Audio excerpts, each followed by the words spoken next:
pretty close to 50 of the governors and some territories on, and we have a lot of, just about everybody showed up, so that's very nice, and we will put them on the screen as soon as you want. Thank you. Thank you very much. Mike, do you want to say something? Thank you, Mr. President. Thank you, Mr. President, and I want to add our thanks not only to the great team here at the National Response Coordination Center and FEMA, as FEMA takes the lead in implementing the policies that you approve from the White House Coronavirus Task Force, but as you do continually, Mr. President, I want to thank all the governors that are joining us today. Today is an opportunity to talk about the progress that we are making on mitigation, on testing, on supplies. We understand as FEMA's mission that this effort through FEMA will be locally executed, state managed, and federally supported. And I want all the governors to know that we are with you every step of the way. We are absolutely determined at the President's direction to make sure that you have the resources and the support as you see to the health and well-being of your communities. We commend the governors. At this point, Mr. President, as we told the country today, 3 states are 50% of the coronavirus cases in America today. So we're focusing resources at the point of the need. The governors in those states, their state health officials are responding with great professionalism and great speed. We'll continue to support those that are directly impacted. But by standing up through your national emergency declaration, Mr. President, standing up FEMA and standing up the National Response Coordination Center, we want our governors, we want all of our state and local health officials to know that we are, as you say, bringing the full weight of the federal government to bear to support our states and our local communities, and that we'll get through this coronavirus and we'll get through this together. I agree with that 100%. Thank you very much. And for the media, I guess perhaps you're going to stand aside. We're going to have the screen right behind you, and we'll start opening this up to the governors. That's okay, please? Yeah, go ahead. One question for you? Okay.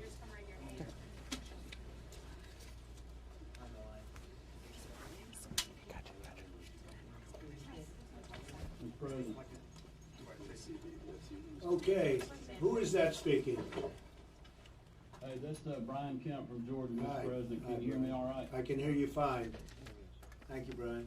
I just want to thank you all for the constant communication. I applaud the move to stand FEMA up at level 1, appreciate HHS and all that they have done. I had just 3 quick things for you.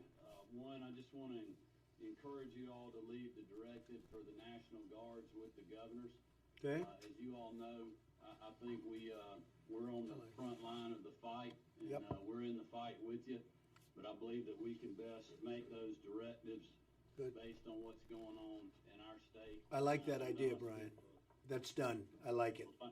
Well, thank you. The second thing I had is I want to thank you for standing up the federal medical facility close to Dobbins Air Force Base. As you all know, we had many passengers from the Grand Princess in Georgia, almost 500. They were from all over the country. We were glad to work with you all to support our neighbors from other states, including 31 Georgians. Thank you. We're down to about 200 people there right now. We have got things working very well there. But I want to encourage you, when those visitors leave, I would like for you to consider leaving that facility stood up to help us with the surge that we're seeing in our, especially at metro Atlanta area hospitals. So just want to keep that on the table if you're willing to consider that. Okay. And then the third thing, and I will pass this along to you, this is just a kind of a big idea, if you will, is the stimulus packages continue to move through the Congress. We created an economic impact subcommittee of my coronavirus task force. They had a recommendation, and we just got this not too long ago, but we've been vetting it all morning. But one idea to help the states in these struggling revenue environments that is unlike the recession when things went down slowly, we states had time to prepare. At the end of the year, we're all facing drastic revenue drops. And the idea of a block grant to the states to help fill revenue shortfalls would be something I'd like for you to consider. And also, we had an idea on the unemployment insurance, but I'll get that to you all for considerations. I just wanted to get that Okay. on the radar, and we'll talk Okay. to our congressional delegation as well. I know you have a lot of things to consider, and we just wanted to throw that out there. But thanks again for the constant communication and support. Thank you. Very good. Thank you very much. And we will consider everything you've said. Thank you very much. Okay. Who's next?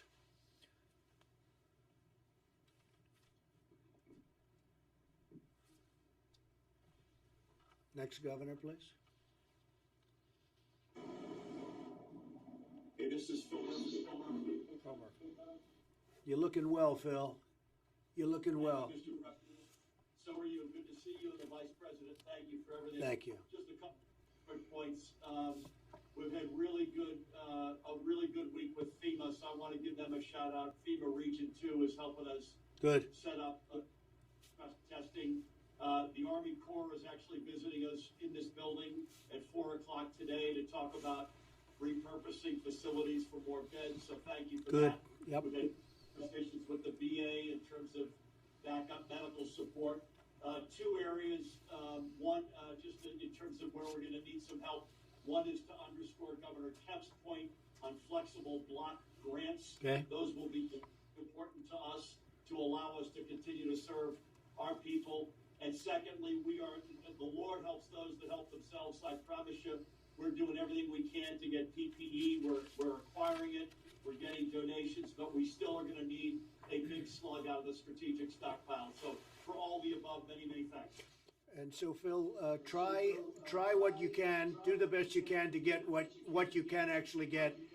And we're also having a lot of things produced that, frankly, nobody's ever seen anything like this before. But do the best you can, and on block grants, we're going to consider that very strongly. Thank you, Phil. Thanks, Mr. President. Hello, John Bell. Mr. Vice President, appreciate the communication, the coordination, all the help. I did want to just put on your radar screen the fact that I think if you look at cases by state on a per capita basis, we're right at the top of the country, 3 or 4. And of course, the healthcare infrastructure is designed to meet the population. And my fear, based on modeling that I've received today, is that as early as 7 days, we can start to exceed our capacity to deliver healthcare. And even after surging, we may only get an additional 3 days. And so I'm asking for help in terms of surging our medical capacity here in Louisiana. We've got some requests in. For example, we have a VA hospital in New Orleans where we've requested to be able to surge patients there. We haven't received the response yet. We've got a request in for a federal medical station through HHS. We're just asking for help. That is the 10-meter target for me right now, because we're going to do everything we can to mitigate and slow the spread. But in the time that we have, we've got to increase our surge capacity. That is my biggest concern, and I just wanted to express that to you and ask for your ongoing help. What is your second request? John Bell, what's your second request, please? The second request. The second request beyond surge capacity is looking at National Guard and bringing them under Title 32 for funding purposes. Right. Okay. We're going to look at that, and I'm going to try and get you immediate approval on the hospital. I know about the hospital request, and so we're going to speak to the VA. We're going to see if we get immediate, at least as a switch, but we'll get that approved for you one way or the other. All right? Thank you very much, Mr. President. Okay. Thanks a lot, John Bell. Thanks. Thank you. I might ask very briefly while we're waiting for the next governor to come on, Mike, if you could say a few words, and also Deborah, if you could say a few words, would be great. And then we have another governor teed up, please. Great. Again, thank all the governors for your leadership, your partnership in confronting the coronavirus. A few updates and a few requests for each one of you. I want you all to make your citizens aware the President signed the Family First Coronavirus Response Act last night. Coronavirus testing is free. Paid sick leave, family leave for caregivers, food assistance to the needy. Get the word out to your citizens would be very helpful. On testing, As we've said many times and worked with many of you through your state labs and certified labs, and of course at the CDC, testing is now available in all 50 states. We want you to be aware that if you have questions about the availability of testing in your state, you obviously can talk to your state health department and healthcare providers, but I want every governor to know that because of the public-private partnership that the President forged with our commercial labs, Roche, Thermo Fisher, and as of last night, Abbott Laboratories are now coming online literally by the hour, and when they are done, we will have some 2,000 labs stood up around the country with the high throughput testing. Your healthcare providers will know where those resources are. Your State Department will know where their resources are, and we just encourage you to bring your team together. Important to note that while now tens of thousands of more tests are being performed literally every day, the bill the President signed last night also included a provision that states and private labs must report all coronavirus testing results to the CDC. Emphasize that to your state health department, your healthcare providers. Encourage you maybe to pull them together today before end of business. We're rapidly expanding testing around the country, but as Dr. Birx will reflect in a moment, we want to make sure that we're getting the results of that testing so that we can be informed about that, and of course that the American people can have full visibility on that testing as well. She'll also explain we will see, as testing is ramping up today and tomorrow, we will see an increased number of cases. We want to give context to you and to your citizens about that. On supplies, President Trump has been engaging industry leaders in the supply chain across the country to make sure that personal protective equipment and medical supplies are broadly available. On the subject of masks, I've talked to many of the governors about N95 masks. Again, in the bill the President signed last night, we have literally unlocked tens of millions of N95 masks. What the President asked the Congress to do, and they did, was we extended liability protection to all industrial N95 masks, so those can now be readily sold to your hospitals and healthcare providers. We urge you to communicate that to your healthcare providers, your hospitals today, to let them know that that supply has dramatically increased and they can place orders. We also would reiterate, if you can reach out to your construction companies, they're in possession of lots of N95 industrial masks, and the President is urging all those builders, and literally hundreds around the country have already done this, to donate those masks to their local hospitals and clinics. On the subject of ventilators, we are currently surveying healthcare providers around the country and suppliers, and I'm pleased to report to you that we have already identified tens of thousands of ventilators, including ventilators that can be converted to treat coronavirus patients. Your action item on that in your state should be you should survey your outpatient surgical centers and your ORs to identify the type of respirators that can be converted. Dr. Birx has been working with suppliers. There's a changed vent that has to be attached. We've identified that those are available, but literally tens of thousands of ventilators are now going to be available because of the survey that's currently underway. The other point that we wanted to emphasize is at the direction of CDC and the President's Coronavirus Task Force, we are encouraging hospitals and every American to postpone elective surgery. Please explain to your citizens that this will have a direct impact on hospital capacity. By suspending elective surgeries, it will free up more space in hospitals, including respirators. As Dr. Birx explained to me, that many people that require a respirator is because of a surgery gone wrong, and so this frees up more of our capacity across the board. I know it's not lost on any of the governors here, Mr. President, that by standing up FEMA, You now have essentially created a structure that every governor is very familiar with in dealing with disasters and emergencies. We have activated all emergency support functions and interagency functions here.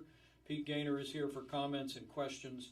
We intend to run all of the federal response and support to states through here at the National Response Coordination Center and through FEMA. This center is fully operational. Governors, I want you to tell your teams that this NRCC will be connected to your states through your regional administrators and your state emergency operations center. This will be very familiar to all of you.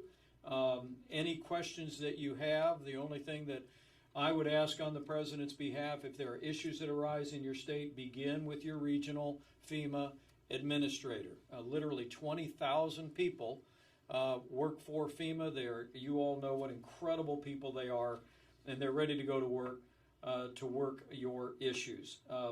So with that, Mr. President, I might just turn it over to Dr. Birx with your permission, and she'll reflect on what we know about the data and what we know about the spread of the disease. But thank you for your bold leadership. Thanks for what you all are doing to implement the President's coronavirus guidelines. It's an honor to be serving with all of you. Thank you, Mike. Mr. President. Deborah? Thank you, Mr. President, Mr. Vice President. You should have received an analysis of the across the country COVID cases analyzed by state and counties, utilizing counties with more than 50 cases. Over 50% of the cases are in 3 states. Over 50% of the cases are in just 10 counties. So it's the 3 primary states of California, Washington, and New York, with the addition counties of New Orleans and Cook County. We are very concerned and remain concerned in urban areas where mitigation and social distancing is absolutely crucial. The issue of decreasing spread due to contaminated counters and other things in restaurants and bars, as well as movie theaters, is absolutely critical.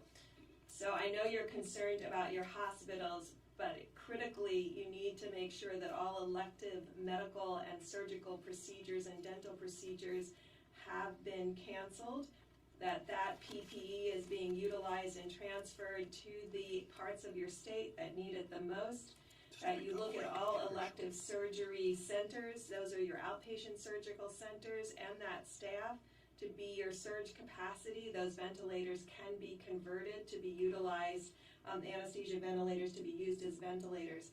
I think as we all work together to solve these solutions, I think unlocking the masks and the PPE from construction was absolutely key, as well as this ventilator situation. I think the federal government has been very proactive in ensuring that we've decreased bureaucracy and barriers to unlock these innovations. We believe that innovations will continue to come from the field, and we appreciate your frontline workers who have been informing us about their changes. It's important that we're tracking the data on a county by county as granularly as we can, because we can look at whether mitigation is working in those. We'll get feedback from your community. This will only be solved if every single person in every single community takes responsibility to ensure they're following the presidential guidelines that were put out several days ago for the 2 weeks of stopping this virus. So we will stay in close communication with all of you through FEMA. We're very excited about the full activation of FEMA to be able to provide a dialogue both up and a dialogue down, so that we can stay in closer communication, and so we can ensure that we have prioritized all stockpile elements based on the needs and the case structure that has been reported. Reporting becomes critical. If we can't see it, we don't know how to unlock the stockpiles. So this, both test negative and test positives, are going to be absolutely essential, as well as hospital admissions and CCU beds, so that we understand exactly what is required from the federal government. Thank you, Mr. President. All right, thank you very much. Mike, go ahead. Thank you, Mr. President. Just 2 brief points on the subject of testing. Admiral Goa is with us. The U.S. Public Health Service has built a model. So many of the states have already begun drive-through testing, are doing a yeoman's work in that space, and Admiral Goa is here to articulate to you how we can be supportive of that going forward and where we're rolling that out. Last point, the President asked me to emphasize, we want to encourage every governor on this call to convene your leading healthcare providers today to take inventory of your medical supply needs, and we urge you to remind them that they need to look to their supply chains first. We'll prioritize accordingly, and any states that are in the middle of critical response know that we will work with you to get you what you need. Other states, you need to talk to your healthcare leaders, providers, and make sure that they are going to the supply chain. And we encourage you to pull them together today to emphasize that point. Thank you, Mr. President. And thank you very much, Mike. And I want to get back to the governors. I do want to say, to me, something so big. The FDA has approved a compassionate use for a significant number of patients. We have a drug called chloroquine. A derivation would be hydroxychloroquine, which I hear even better about. It's a common malaria drug. It's been available, so therefore the safety level we understand very well. It's been relatively safe, and it showed very encouraging early results, really encouraging. If this works as well as hopefully it might, the FDA, which would have taken normally much longer to do under our great secretary, has been fantastic. The head of the FDA has been Dr. Hahn, Dr. Stephen Hahn. He's been fantastic. He got it approved very quickly. I won't even tell you how quickly, but let's put it this way. It's approved. And we're encouraging you to take a look at it. We have ordered a lot of it, and you can too. It's by prescription. It's a very powerful drug for malaria and also for various forms of very serious arthritis. But we think it has a very serious, very good impact on what we're talking about with respect to the virus. So you'll take a look at that and you can coordinate with us. But I think to me that's a game changer. You know about the vaccines are fine, but that will be a while before you can test them because you have to leave quite a bit of period. We are making tremendous progress on a vaccine, but it still takes a long while to test it. We're also studying this and other promising therapies, which is a therapy produced by Gilead, and that would be it's called remdesivir, and it shows great promise. And Regeneron is a company which is also working very hard on a drug, and it's also, they're doing very well. They are the ones that came up with a very successful solution to Ebola, and they've been a fantastic company. So we have some great things, but the ones that I mentioned are very good, but especially I think if you look at the first mention, could be a absolute total game changer.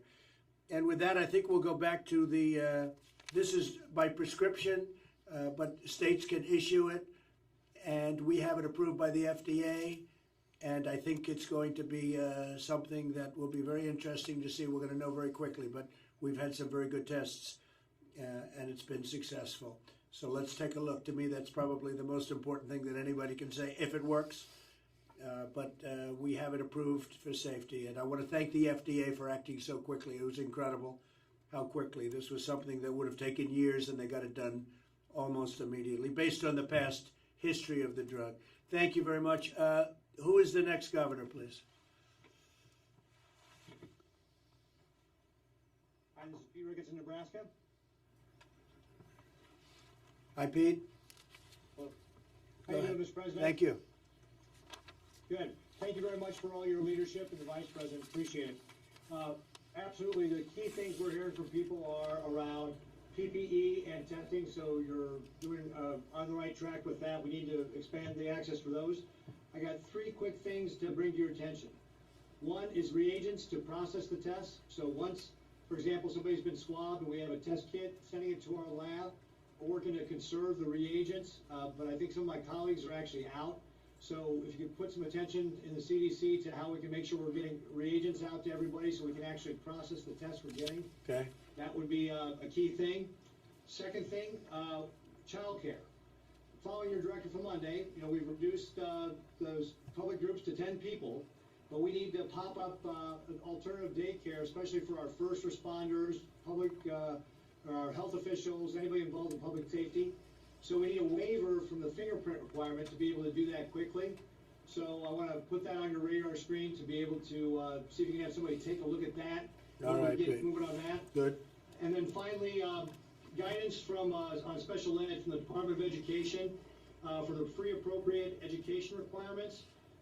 Please ask somebody to work with the chief state school officers on a temporary approach. The recent guidance that was put out actually created more consternation, more concern. I've got attorneys in some of our schools telling our teachers they can't do anything because they're going to get sued because of the FAPE requirements. So if we could have some temporary guidance that would allow us more flexibility, our schools again are operating without students in them. We'd like to be able to use them for other things, and this That's apparently great. is a barrier for getting that done. That's So, great. thanks for your help on those We'll get things. right back to you on that, Pete. Thank you very much. Great job you're doing. Thank you. Okay, who's next, Governor? Who's our next governor?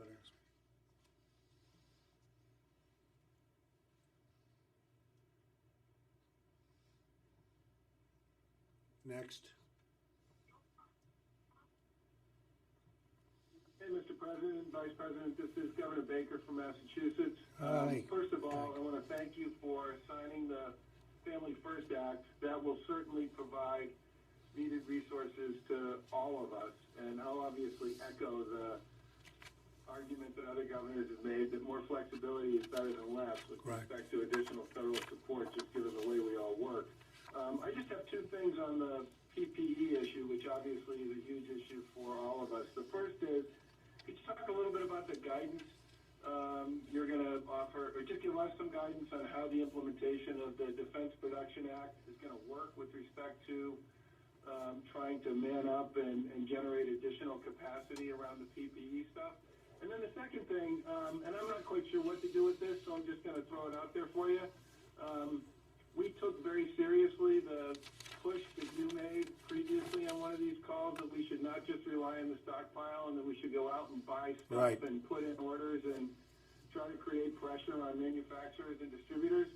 And I got to tell you that on 3 big orders, we lost to the Feds. So my question is, could you give some of these guys some guidance that says, Yeah. if states are doing what the Feds want and trying to create their own supply chain on this, that people should be responsive to that? Because Good. I got a feeling that if somebody has a chance to sell to you or has a chance to sell to me, I'm going to lose every one of those. All right, Charlie. Thank you very much. Well, we do like you going out, seeing what you can get, if you can get it faster. And price is always a component of that also. And maybe that's why you lost to the Feds. I'll tell you, that's probably why. But I'm gonna ask Mike to discuss that because we have some, I think, brand new information. Please, Mike. Well, Charlie, we will take that back and appreciate the feedback. Secretary of HHS is here, and we want to facilitate all the states and the healthcare providers in your states to be able to access that supply chain as it becomes more robust. Specifically on the Defense Production Act, the president has activated the Defense Production Act, but he's not initiated any other action underneath it. And right now, what I can tell you is, as the president has brought together leaders of business and industry and supply chains, I think, Mr. President, you put it well when you talk about the spirit in American business about wanting to ramp up voluntarily to meet the needs that our healthcare providers have in this country is truly inspiring. And so the president has not yet exercised his authority under the Defense Production Act. He said he will if he needs to. But I think the president's perception, the team's perception is now is American industry is stepping forward very aggressively, and with the changes that Congress just enacted and the president signed, we're going to continue to make more and more PPE available. And I will say this, Charlie, and for everybody, the country has really stepped up like I don't think we've seen it in many, probably decades. It's incredible the way they've stepped up. So we hope we can get rid of this thing quickly. Okay, thank you, Charlie. Next governor, please. Next governor. Mr. President, Mr. Vice President, this is Larry Hogan, Chairman of the NGA. And first of all, I just want to thank you so much for this call today, and I want to thank you for the great communication that you've had with all the governors over the past few weeks. It's been tremendous. Mr. President, thank you for signing the second stimulus last night and for your ongoing efforts to mitigate the economic impact that we're all facing. And thank you so much for appointing Vice President Pence, the former governor, to lead this crisis. He's been terrific in working with all of us and reaching out to us. Thank you, Larry. Yesterday we had a meeting of all the governors at NGA prior to this call, and you're getting a lot of input. You're being bombarded by 50 different people with different questions. We try to consolidate it down to kind of a group of concerns that all the governors agreed on were sort of our priorities. And we talked with Doug Holzer last night and gave those to the White House. And we want to just raise those issues, some of which you've already covered already in the discussion, but I just want to walk through them, just summarizes. There were 25, 30 different things all the governors were talking about, but these were the ones that were the most, there was most consensus on. Go ahead, Larry. One, it was, trying to dedicate at least 50% of the supplemental funding to the states, including some direct funding and acting quickly on waiver requests. You've done a great job with all of this funding. We're in a good position at the state level to know the real needs and get the money out faster to some of those small businesses that are impacted. You're doing the stimulus for those industries that are being hurt and getting those checks out to the people that need them. But if we have the money in the states, we can really utilize it, I think, faster and push it out, sort of like we do on other things with block grants. Secondly, we've talked about this a lot, but every governor obviously is trying to work with you and bombarding about things about how do we work together to increase access to PPEs, masks, test kits, extraction kits, and accelerating the production and all of this life-saving equipment, ventilators, and we're working together. But that's obviously something all 50 governors are at the top of their list. Third, and this came mostly from your appointees, Mr. President, the co-chairs of the Council of Governors, Governor Hutchison and Governor Ige, about supporting Title 32 authorization to give governors more flexibility with their National Guards, and it helps us pay those folks and get them benefits that we've activated 2,200 Guard members in our state, and this is something I think the governors had a concern. All 10 of your appointees are on this call, I believe. Providing some guidance on implementation of the Defense Production Act so we can kind of help work with Secretary Azar and give some thoughts about how the states could be more involved in helping that with some of the industries in our states. And lastly, allowing us some more flexibility for the completion of both the census and the real ID.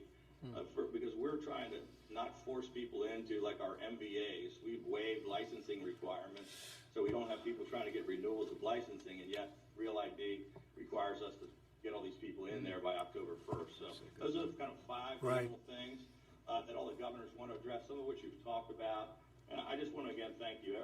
There's been tremendous cooperation. You have a terrific team that's been working, and I want to try to limit the people bothering you directly and calling the Vice President's phone and blowing up Cabinet Secretaries. So I'll reiterate what I talked with the White House about last night, and that is, you mentioned it, Mr. Vice President, going through the normal FEMA process.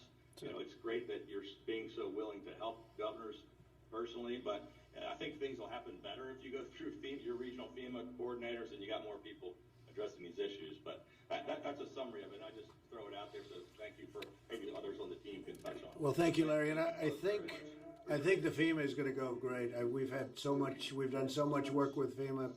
Unfortunately, recently on a big tornado in Tennessee, you know that, and then last year on a big tornado in Alabama, and plenty of hurricanes. And we work also in California, largely in California, and the big forest fires. And FEMA does a job like no other. And so I think they'll be I know they're going to be a tremendous help. On the 2 points that are relevant, I'd like you to call Steve Mnuchin, and I'll speak to him later. Give him a little detail on those 2 points, please, so that while we're doing this with the Senate, we're getting a lot of cooperation from Democrats and Republicans. Maybe you can make those 2 points a little bit with Steve, because a few people do agree with that. Okay? Thank you. Thank you very much, Larry. Thank you, Mr. President. Okay, next governor, please.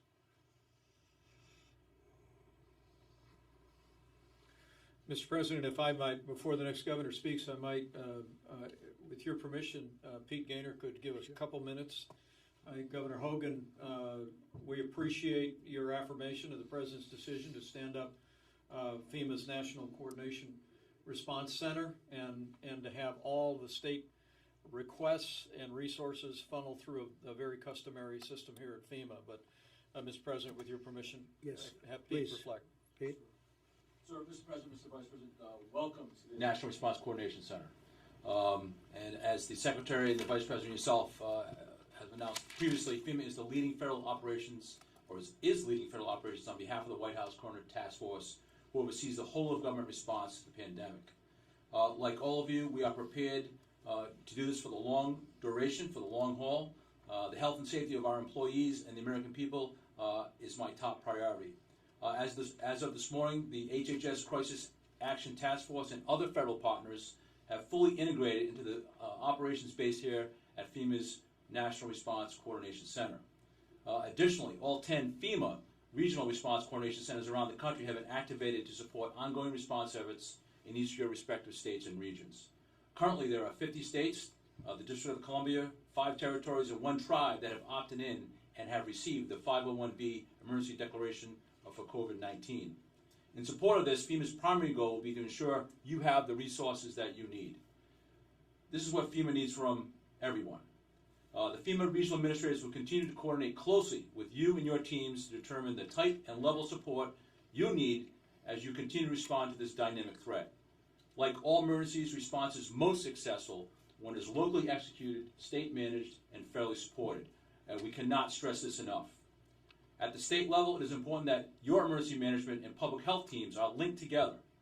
Governors, if you have unmet needs, please ensure they are communicated to your respective FEMA regional administrator. They have a direct line here to the NRCC in Washington, D.C. I also need your help in emphasizing that at the local and county level, they should first be funneling requests up through the state and then from the state to the FEMA regional administrators. Again, locally executed, state managed, and federally supported. Recently today, we issued guidance to all states about what eligible emergency protective measures are under the Stafford Act. So that was this afternoon, and governors, you should see that shortly. We also issued guidance on giving more definition about the Defense Production Act. I thank everyone for the continued partnership in this effort, and as the President and Vice President said, we will get through this together as a team. Thank you very much, Pete. And in addition to FEMA, we have the very, very talented man who I've dealt with a lot on building different things throughout the country, the general that you, I think for the most part you know, General Semonite, and that's the Army Corps of Engineers, and very much involved in a couple of locations, I know very specifically, and he's definitely very busy, but he's a good builder, and that's what you need is a good builder, so thank you very much, General, for being here. Okay, next governor, please.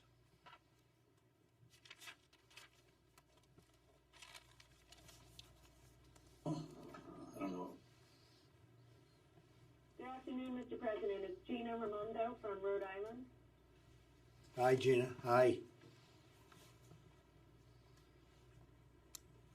Go ahead, Gina. Hello, can you hear me? Yes, yes.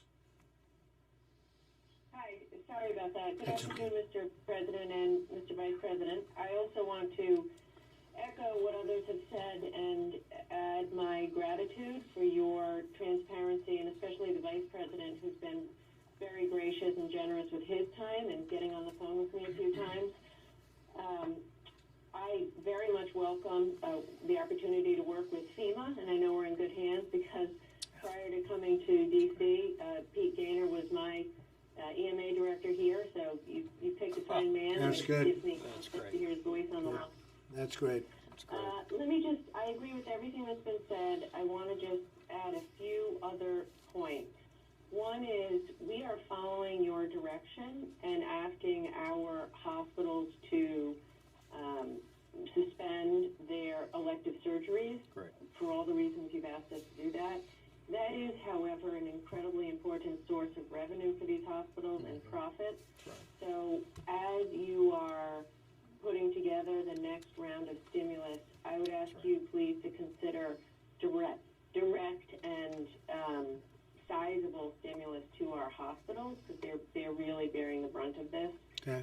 The second thing is, and I talked to Secretary Mnuchin yesterday, and he agreed with this, I would ask you to think about the short-term liquidity needs of states.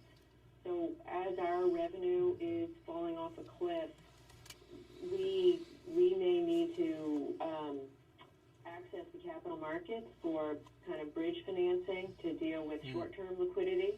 And some sort of a federal guarantee or federal assistance to help us do that would be helpful. Okay. And I think some of us may need that help in a matter of weeks, not months. So I just wanted to put that on your radar.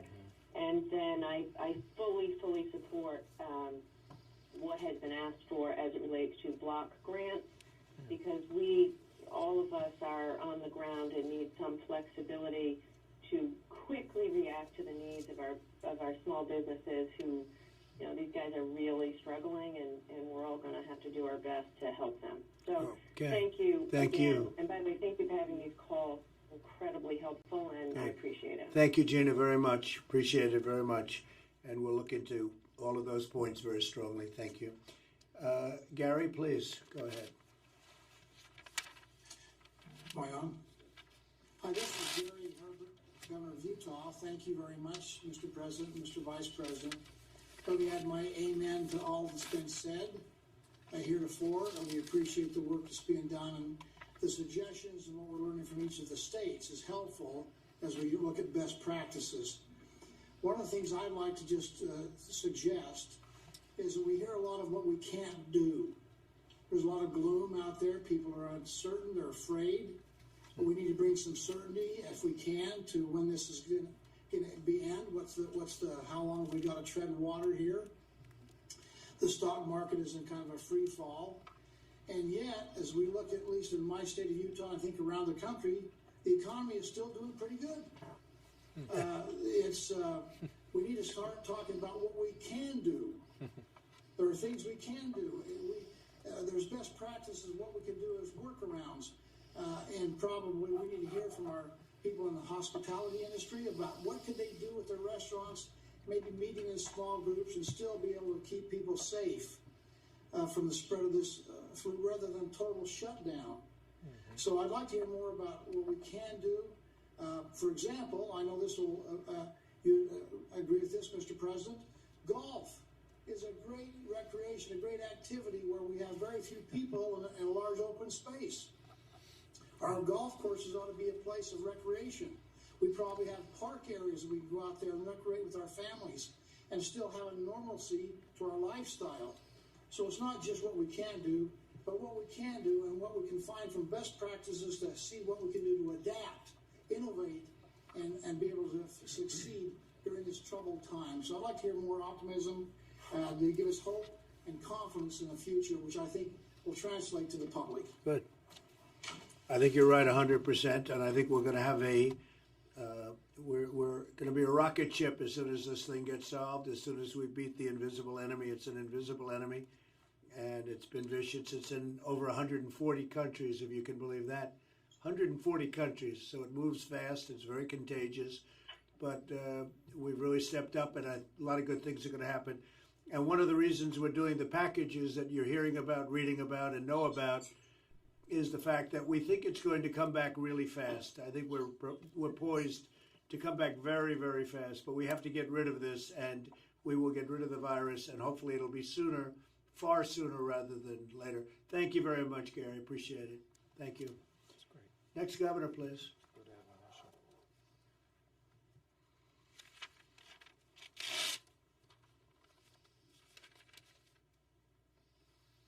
Mr. President, this is Gretchen Whitmer from Michigan.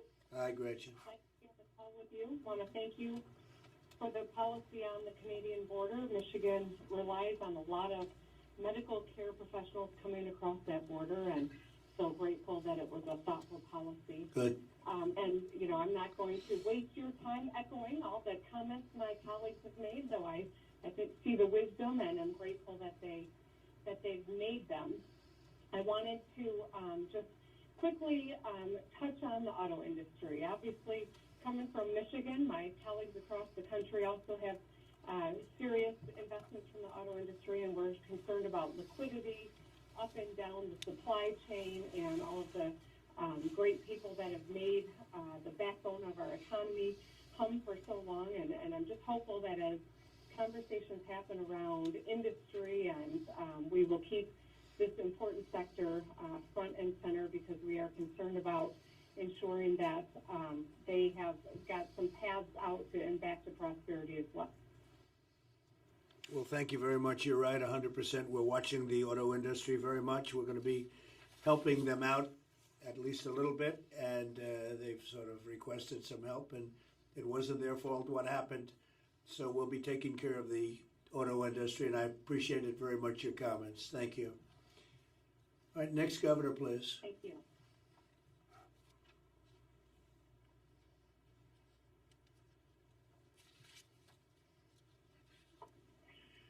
Mr. President, Mr. Vice President, this is Governor J.B. Pritzker from Illinois. I wanted to first express my gratitude to your staffs and to others working in the administration who we've interacted with. They've really done yeoman work in being responsive to us. And thank you, Mr. Vice President, for returning calls to us as we've needed more help with answers to questions about testing. And actually, that's why I wanted to ask a question today. We understand that there is drive-through testing that's being stood up across the country. We hope to see it in Illinois, drive-through testing that the federal government has arranged. But we understand that there are only about 5,000 tests that will be provided to us in Illinois for these drive-through testing centers, and then there's no more promise after that. And so I wanted to try to understand, if we stand them up, what will happen. That's perhaps, a day or 2 days of testing. Obviously, it's on top of the testing we already have now, but what will happen after the 5,000 run out? How do we get more? Okay, the states have done a lot of that themselves, working in conjunction with us. A lot of the drive-through has been done by states. But Admiral, maybe you could answer that question, please. Yes, sir. Thank you, Mr. President, Mr. Vice President. A couple of numbers for you. Right now, we're very effectively transitioning to large-scale testing by leveraging all components of our American healthcare system, including CDC and the state public health labs, healthcare and hospitals, and large commercial labs. Let me give you a few numbers. Between March 2nd and March 14th, we made available 10.4 million tests to the United States population. We anticipate by March 28th that number will be 27.6 million tests, according to the FDA. So an incredible surge. In terms of supplies, which many of you I've worked with, probably about 20 individually, the FDA has made available a number of options for supplies, different swabs, different reagents. If you don't have culture medium, you can use sterile saline, salt water, it works good. Everybody has that. That's on the FDA FAQ website. And in general, the commercial market is working extraordinarily well. The CDC and the public health laboratories to date have conducted over 45,000 tests, and the clinical laboratories, the large clinical laboratories, have now conducted over 63,000 tests, of which 20,000 were done just yesterday. So this shows the incredible ramp. We do not have all the tens of thousands of hospitals which Ambassador Birx is talking about.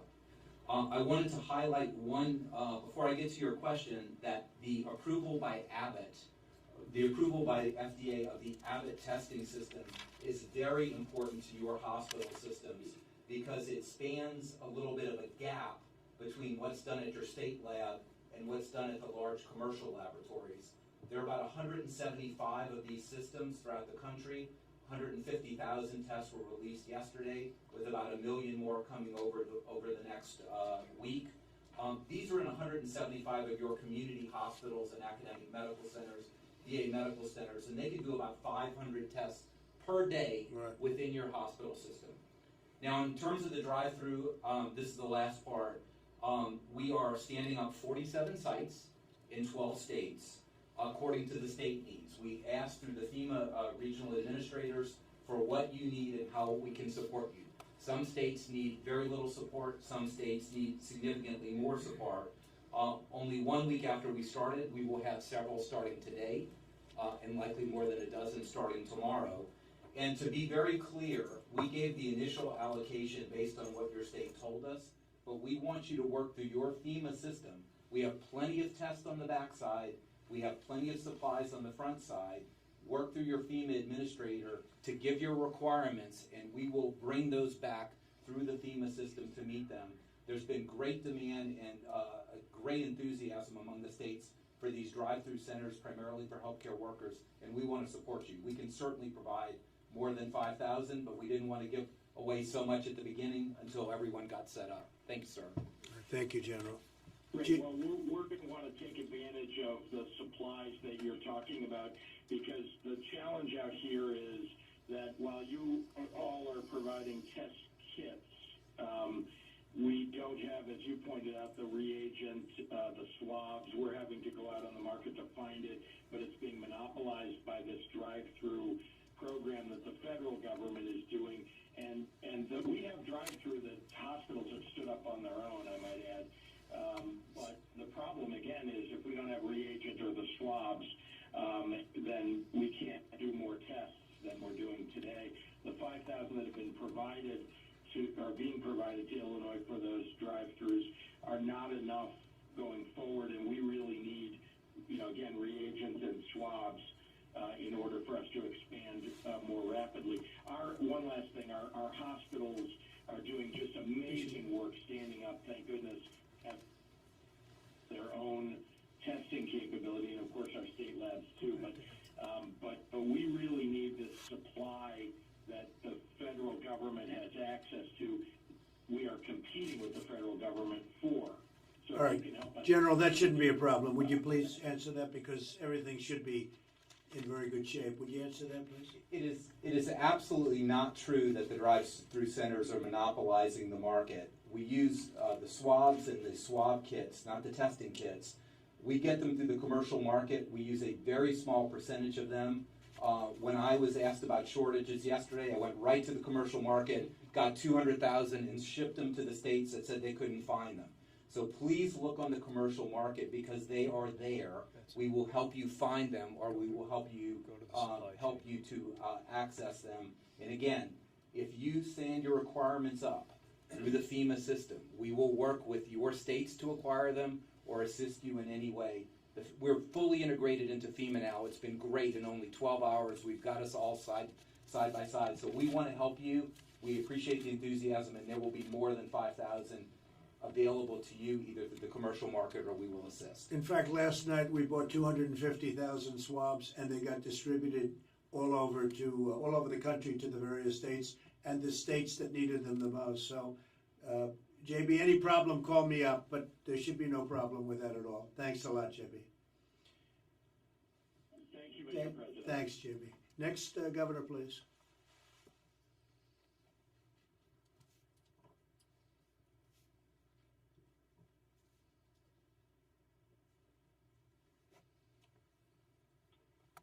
This is Christine Ohm from South Dakota. Thank you, Mr. President, Mr. Vice President, for all your hard work. We sure appreciate it.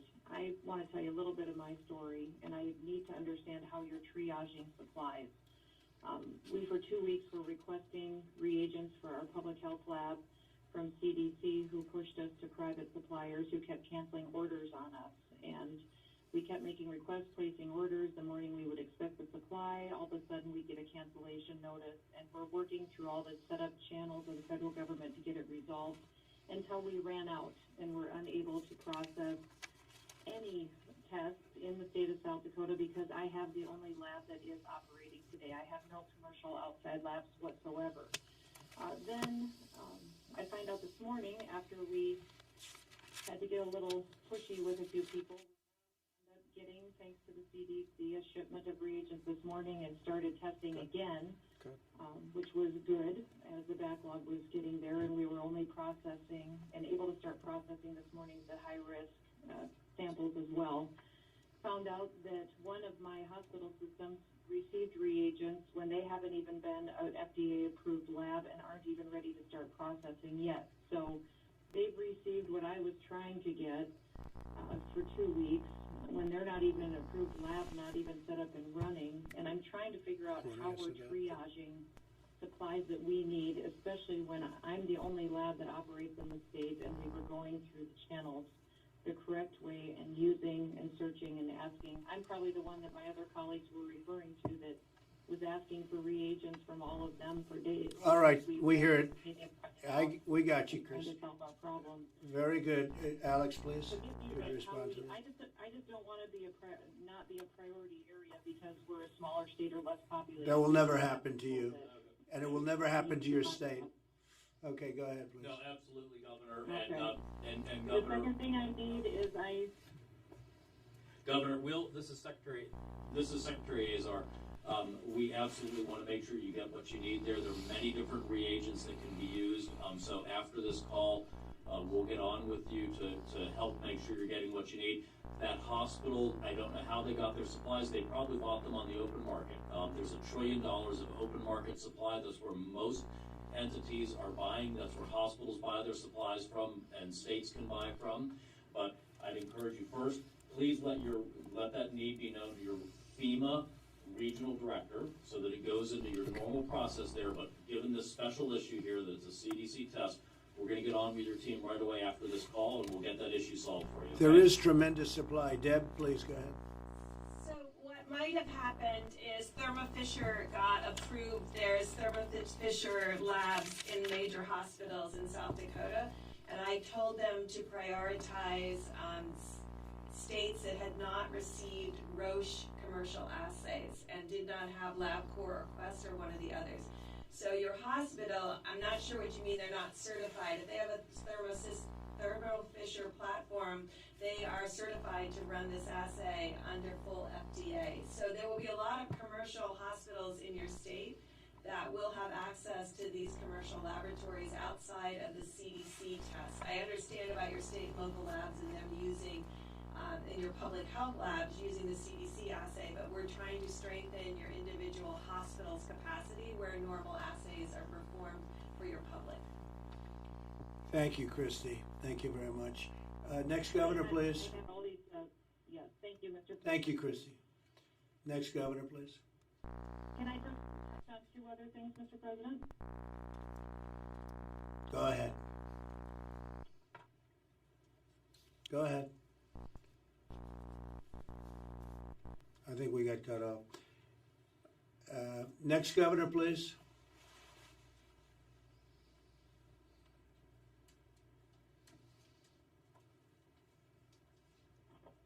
Mr. President and Mr. Vice President, I want to thank you on behalf of Alaska for all the hard work you're doing.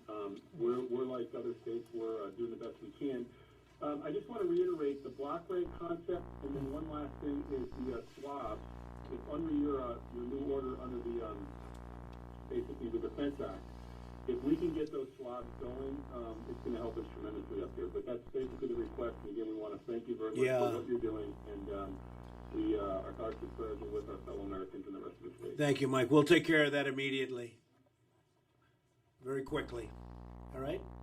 Thank you. Next, please.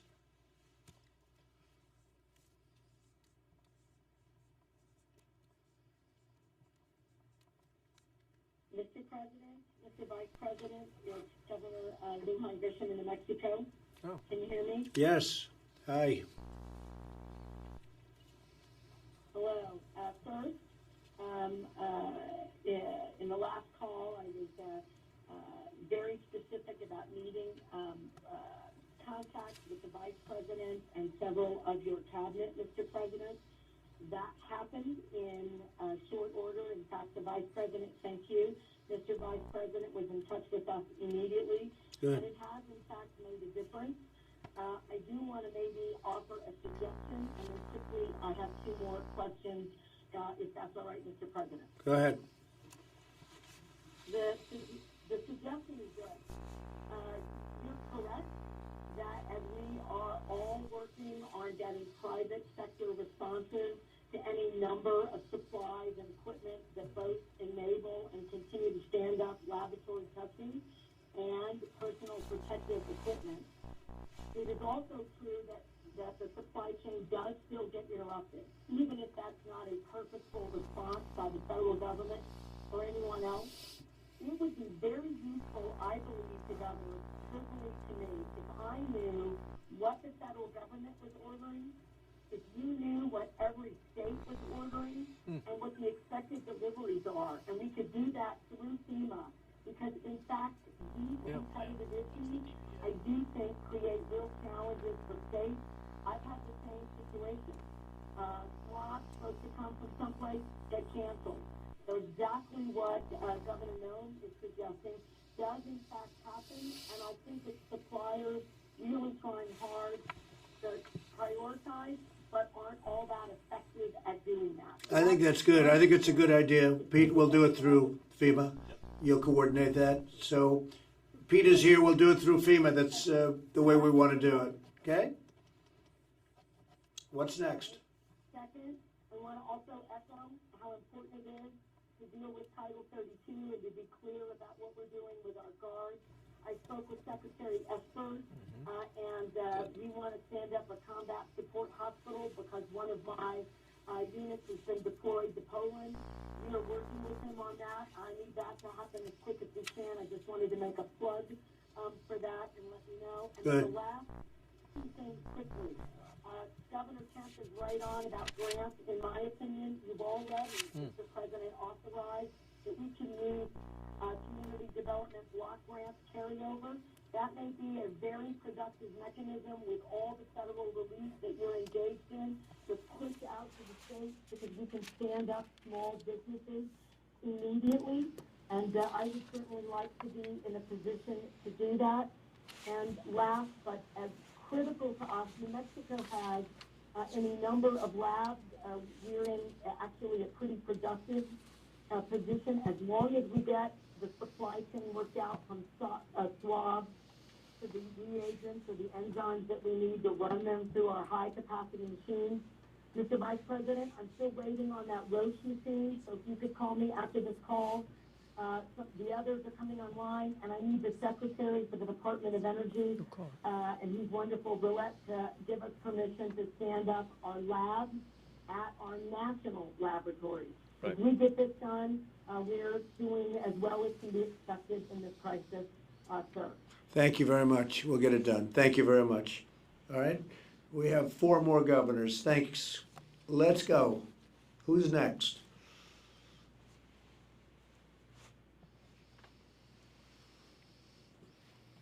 Hi. Oregon is grateful for these calls, the ability to connect with your administration, and our needs are reflected in the NGA letter that Governor Hogan presented. Thank you. Thank you very much. Okay, next, please.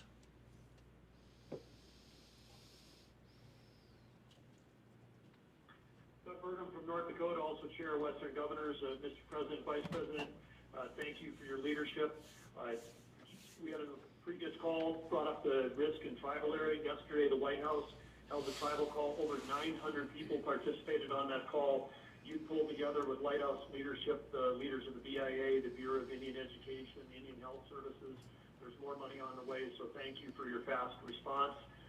Number 2, on behalf of Western Governors, you've heard it from Georgia, New Mexico, and Rhode Island, my colleagues there, but block grants to the states would allow us to move quickly to not only support small business, but really help support the economy and help solve this crisis.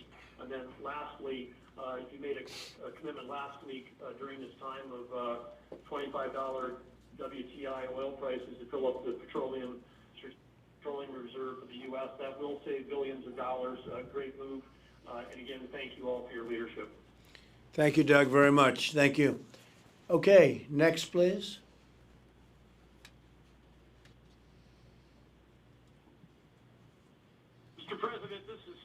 Black from Nevada, and I appreciate you having this call. I'd like to ask one big thing of you. I know that you're looking at potential recovery packages already in stimulus, and we talked about the airlines and the cruise ships, and I would like you to consider including the hospitality industry in that. I have unfortunately had to shut down the Strip in Las Vegas, and tens of thousands of hospitality workers have been displaced as a result of that, and while they're getting some compensation and filing for unemployment, anything to help we could get from your end to help with the facilitation of getting our economy back going again would go a long, long way. This is our number one industry in Nevada, and I know we've got other parts of the country with the theme parks and whatnot, and these folks are lower wage sometimes. It would definitely be helpful if we could include them in any recovery package that is brought forward. I think it's a great idea. Thank you very much. I think it's something we'll be thinking about it. Thank you, Governor. Next, please. And this is our final question. Mr. President, Brad Little in Idaho. The governors, we talked about the ventilator crisis as we get further down the road. I know Governor Inslee is there at that point now. I've heard rumors that the car industry might start manufacturing them. And then we've talked about using laser technology, laser printing to make the parts. If FDA would give us the standard, and if Congress and the administration would help us with patent protection so that we could get into the supply chain an adequate supply of ventilators and the filters to where that was one less thing we had to worry about in our supply chain going forward, that would be very helpful. Okay. And we can do that too. That's great. We can do that easily. Thank you. Thank you, Brett.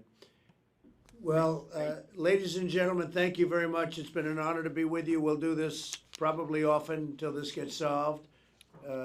Feel free to call me, the Vice President, anybody at the table, anybody in the room, except for the media. Don't call the media. And we will see you at the next one. Thank you all very much. Thank you.